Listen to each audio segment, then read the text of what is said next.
wag mo na lang doon. Sa lola nga niya na.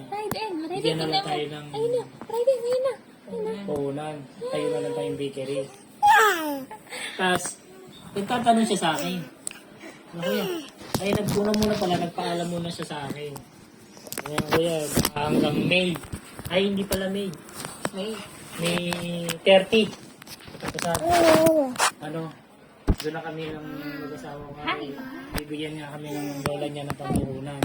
Tapos sabi, kuya, magkano bang saktong na, hindi naman bigay yun eh.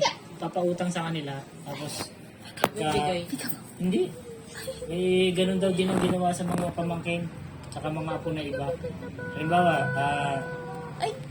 yung ibang mga pamangkin kasi binigyan kinuha ng motor, pinambiyahe. Tapos, yung boundary, binibigyan ka sa babayan na yung ganun din ang gagawin sa kanila. Kung meron daw silang pinsan na hindi nakabayad, kinuha yung motor. Wala kang hanap buhay tuloy. E ganun din sa kanila.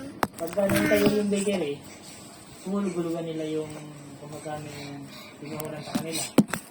E tinanong niya, sabi ko, ako, kung kuha ka ng may gamit na, kahit second hand ng gamit, tapos magbabayad ka sa upa, sa riyali, papaayos mo pa. Puro mga kako, 300. Ayaw pa niya nung unang maniwalang 300, napakalaki daw. Sabi ko, oo, sabi ko, Hi guys! sabi ko nga, ako sa, sa Marikina ka ako ha. Wala pa nga ako kung inilabas na gamit doon eh, kundi binili ko lang rep. Sabi ko nga ako 160 yun eh.